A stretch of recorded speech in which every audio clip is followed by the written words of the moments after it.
ज्ञान the treasure में आपका स्वागत है। हम आपसे प्रश्न पूछते हैं कि आज जो बच्चे हैं, बहुत सारे बच्चे अब नॉर्मल हैं या हमारा सिस्टम अब नॉर्मल है। इतने सारे डॉक्टरों, मनोचिकित्सकों और विशेषज्ञों के बीच मुझे नहीं लगता कि आजकल कोई नॉर्मल बच्चा पैदा भी हो रहा है। आजकल बच्चे सामान्य हैं ही नहीं, क्योंकि वो कुछ भी करें, एक ठप्पा उनके लिए तैयार है। अगर वे खूब सक्रिय हैं और खूब धमा चौकड़ी करते हैं, तो उन पर अति सक्रिय या हाइपर एक्टिव होने का ठप्पा लगा दिया जाता है। एडीएचडी। अगर वे थोड़े आराम से काम करते हैं, तो उनको कुछ और नाम दे दिया जाता है, आलसी है।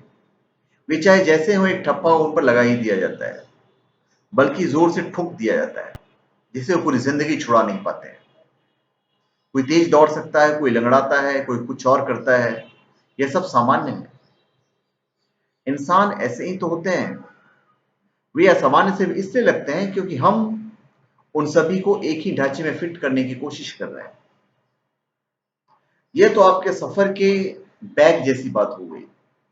एयरपोर्ट पर उनके पास मापने का जो साधन होता है, उसमें आपका बैग का फिट होना पड़ता है। फिट नहीं हुआ तो कुछ एयरलाइंस आपको बैग साथ नहीं ले जाने देते हैं। शायद ही किसी का बैग उसमें फिट होता हो। वैसे मुझे यकीन है कि आतंकी जरूर सही साइज का बैग लाते होंगे, पर आम यात्रियों के बैग इसमें फिट नहीं होते हैं, क्योंकि सफर पर जाते वक्त लोगों को कई चीजों की जरूरत पड़ती है। छोटी मोटी न जाने कितनी चीजें, ऊपर से कुछ कुछ खरीद भी लेते हैं। इस तरह बैग फूलता जाता है और फिट नहीं होता है। तो फिर ये तमाम लोग असामान्य हुए। क्या आपको कोई आम का पेड़ दिखा जो हर तरह से ठीक हो? इसी तरह क्या आपने कोई ऐसा इंसान देखा जो हर तरह से ठीक और पूरा हो, जो परिपूर्ण हो? अगर वे मशीन से बने हुए ना हो, तो आप जिसे परिपूर्ण कह सकें, ऐसा होने का सवाल ही नहीं उठता।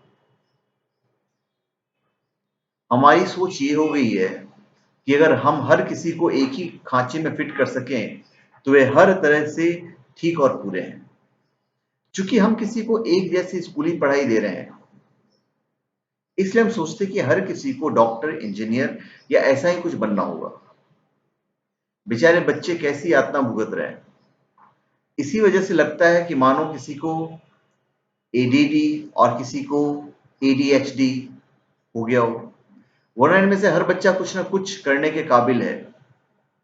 कुछ तो शायद बस यूं ही खुशी में इतने मग्न हो जाएं कि हो सकता है कि वे कुछ भी नहीं करें। कभी जंगल के हिरण को जरूर देखिए। सुबह लगभग 8:30 बजे या आपको हिरणों के झुंड दिखाई देंगे। बड़े आराम से घास चरते हैं, दौड़ते भागते और उलांचे भरते हैं, पर काम कुछ नहीं करते। बैलगाड़ी खींचता हुआ बैल उनको देखकर कहेगा, ये फालतू और निकम्मे हिरण कुछ भी नहीं करते। क्या करें? हाथी भी तो कुछ नहीं करता, वो लांछे नहीं भरता, बस सामने आई हर चीज को गुस्से से उलट पलट देता है। ठीक ही तो है, उनको ऐसा ही होना चाहिए। बदकिस्मती से हम सब एक ही मशीनी समाज बना रहे हैं। हमें अब इंसानों की जरूरत नहीं है, हमें नट बोल्टों की जरूरत है, जो हमारे बनाए गए ढांचे में फिट हो जाए। हम कुछ हद तक कामयाब हो गए हैं, क्योंकि हमारे पास बहुत सारे नट हैं। हर कोई असामान्य लगता है। जिन 50% लोगों को आप असामान्य समझ रहे हैं, शायद वही सामान्य इंसान है। बाकी 50% लोग मशीन बन गए। मैं कोई बड़ी चढ़ी राय नहीं देना चाहूँ और ना तो देना चाहता हूँ, मगर दुर्भाग्य से हम इसी रास्ते जा रहे हैं। हम जीने के बारे में नहीं, सिर्फ उत्पादकता की सोच रहे हैं। इसलिए हम ऐसी मशीनें बनाने में लगे हुए हैं जो उत्पादन को और बढ़ा सके। इसलिए अगर कोई मशीन अगर उतना उत्पादन नहीं कर पाती जितना आप सोचते हैं, तो अचानक वो असामान्य लगने लगती है। जरूरी तो नहीं कि हम सब में बराबर की काबिलियत हो। कुछ चल सकते हैं, कुछ रेंग सकते हैं और कुछ उड़ सकते हैं। हम ये बेकार की फितूर क्यों पाले हुए हैं? अगर कोई कम से कम इतना कर लेता है, तो वह एक सामान्य इंसान है। यह सीमा तय करना जरूरी नहीं है। एक बच्चे पर किसी तरह का ठप्पा लगा देना एक गुनाह है, क्योंकि उस बेचारे को तो पता ही नहीं है कि आप कौन सी वाहियात खेल खेल रहे हैं। और उस पर कोई ठप्पा लग गया है तो जिंदगी भर उस पर लगा रहेगा। आप दरअसल अपने बच्चे को पड़ोसी के बच्चे के साथ तौल रहे हैं। हमारी शिक्षा व्यवस्था रातों रात तो बदलने वाली है नहीं, लेकिन फिलहाल कम से कम आप तो अपने बच्चों पर लेबल लगाना छोड़ सकते हैं। ठीक है कि वह काम नहीं कर पाता जो दूसरे कर लेते हैं, आप नहीं जानते कि वह क्या कर सकता है। मैं एक बात बताना चाहूंगा, अमेरिका से कुछ डॉक्टर आए, वे मैसूर में थे और बताए कि बगैर उन्होंने मेरे पिताजी से मिलने का फैसला कर लिया।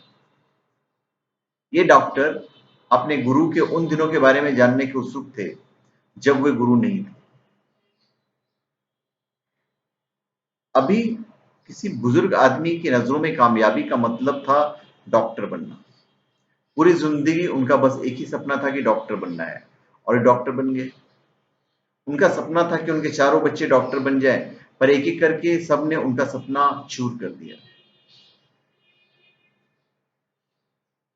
तो आप हर बच्चे को वो नहीं बना सकते हैं जो आप बनाना चाहते हैं।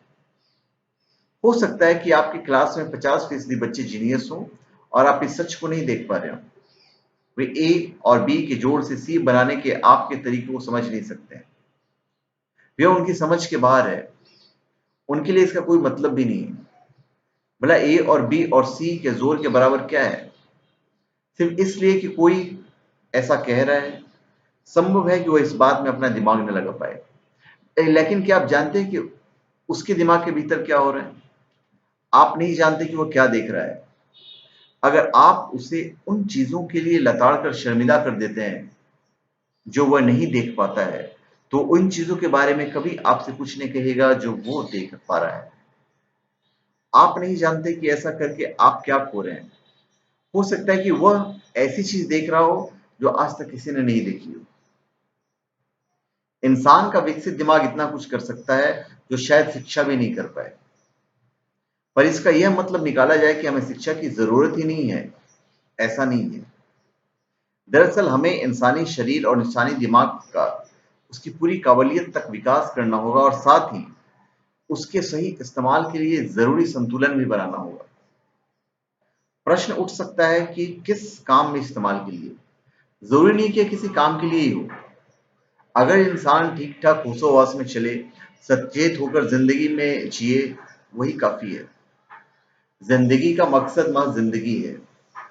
जिंदगी के उसके सारे पहलुओं में महसूस करने में ही जीवन की तृप्ति है। यह तभी संभव हो पाएगा जब हम शिक्षकों या पुरोहितों, पंडितों या पोथियों की उन हिदायतों और कट्टर विचारों को वैसे ही नहीं मान लेंगे जैसे दूसरे मानते आ रहे हैं, बल्कि सच की तलाश करेंगे। तो धन्यवाद। आप हमारे चैनल पे सब्सक्राइब करें और अपने कमेंट दीजिए। धन्यवाद।